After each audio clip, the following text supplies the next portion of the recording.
Saya kira memang kemarin ya sekitar 1 minggu sebelum Lebaran ya, kami memang diterima oleh Elon Musk di pabrik Gigafactory mereka yang ada di Texas Austin ya. Ini adalah pabrik baru, jadi mereka membangun ini dengan cepat, itu sekitar 2 tahun ya, di tanah sekitar 1.000 hektar, dan ini kapasitas produksinya bisa mencapai mungkin kira-kira 700.000 mobil setiap tahunnya. Dan uniknya pabrik ini adalah pabrik yang terintegrasi ya, jadi mereka ada pabrik untuk mobil dan juga pabrik untuk baterai listriknya. Jadi mereka membuatnya ini menjadi satu terintegrasi sehingga prosesnya menjadi efisien. Nah, memang kunjungan kita kemarin itu adalah salah satu upaya kita memang untuk meyakinkan kembali Tesla untuk melihat potensi investasi di Indonesia. Karena kondisinya kira-kira begini, Mbak. Karena beberapa tahun terakhir ini harga nikel meningkat cukup signifikan, jadi banyak pabrikan mobil ya dan juga perusahaan baterai yang melakukan shifting ya, chemistry dari baterainya dari yang tadinya nikel menggunakan chemistry yang tidak sama sekali menggunakan nikel yang kita sebut LFP ya, iron phosphate baterai ya. Jadi teknologi baterai ini memang tidak sama sekali membutuhkan nikel, tidak sama sekali membutuhkan kobalt, dan hanya membutuhkan iron. Jadi harganya memang jauh lebih murah dibandingkan nikel, baterai yang menggunakan nikel, namun memang jaraknya relatively lebih pendek ya, karena energi density-nya lebih kecil. Tapi ini sudah cukup untuk Tesla. Jadi mereka menyebutkan bahwa karena harga nikel yang tinggi sebelumnya, jadi mereka memutuskan targetnya itu adalah menggunakan yang non nickel based baterai sebesar-besarnya gitu.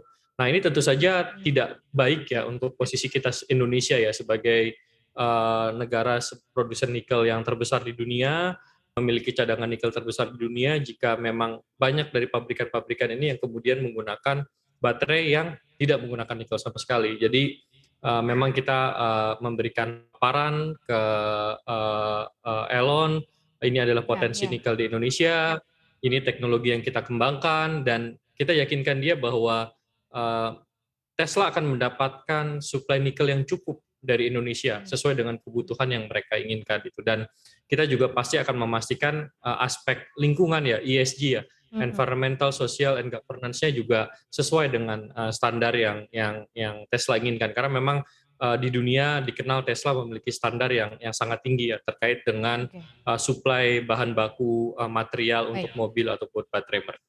Mas Seto, setelah mendengarkan pemaparan dari tim Indonesia begitu ya terkait mengenai nikel dan juga prospeknya ke depan, respon dari timnya Elon Musk sendiri seperti apa nih? So far sih memang cukup baik ya. Mereka setelah melihat paparan kita, mereka tahu oh ternyata di Indonesia mereka juga bisa mendapatkan kobalt. Saya pikir mereka juga akan melihat ini lebih dalam, menyampaikan dan akan mengirimkan timnya ke Indonesia untuk melihat beberapa potensi-potensi kerjasama nikel yang bisa dikerjakan gitu. Mhm. Nah ini kan sampai dengan saat ini kita selalu mengenal istilahnya tuh Tesla dengan tarik ulur investasinya untuk masuk ke Indonesia. Masih ada banyak hal yang memang masih dipikirkan begitu ya. Kenapa sih apa gitu yang membuat akhirnya Tesla bisa dikatakan ya tarik ulur gitu untuk masuk ke Indonesia nih Mas Seto? Ya memang Tesla ini unik ya sebagai perusahaannya. Jadi mereka kalau dilihat Mbak di Jerman, investasi mereka di Jerman, di Shanghai, Cina, bahkan di Texas Austin sendiri, mereka memang memiliki perhitungan-perhitungan yang sangat detail dan sangat matang ya. Jadi memang kalau kita kan mulai diskusi sama Tesla awal 2021 saya ingat ya. Jadi memang ada berbagai pertimbangan yang diskusi bolak-balik yang kita lakukan ya untuk hal tersebut. Jadi salah satunya memang ya ketika dia masuk misalnya di Shanghai bikin pabrik, itu mereka punya 100% kepemilikan saham di Indonesia gitu ya. Memang kalau di Indonesia ya kita bilang ya harus kerjasama dengan Mhm. perusahaan-perusahaan lokal yang memang memiliki apa ya potensi kerjasama yang baik gitu. Jadi ini adalah salah satu diskusi ya. Tapi ya kita sudah banyak diskusi dengan mereka terkait dengan hal ini ya. Saya kira ini ya salah satu poin yang misalnya ya kita sudah bisa bisa sepakati lah ininya ya. Jadi Mhm. saya kira nanti tinggal timnya datang ke Indonesia dan ya kita lihat beberapa peluang-peluang investasi yang mereka lakukan. Karena tadi kalau kita bisa bawa mungkin investasi baterainya terlebih dahulu di Indonesia ya, mungkin ya dalam jangka menengah kita akan bisa bujuk mereka juga untuk nanti berinvestasi di pabrikan mobilnya gitu.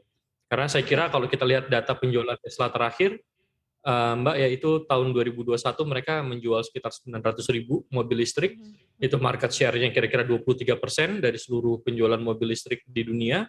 Tahun ini mereka kira-kira bisa menjual 1,5 juta gitu. Jadi memang peningkatan produksinya, kecepatan mereka dalam konstruksi, manufacturing itu luar biasa dan saya kira salah satu yang terbaik di Indonesia. Dan kalau nanti Tesla berinvestasi di Indonesia, saya kira dengan standar ESG yang mereka miliki, saya kira itu juga bukti bahwa pengelolaan nikel di Indonesia juga bisa berjalan dengan baik, memenuhi standar-standar lingkungan, sosial, dan governance internasional.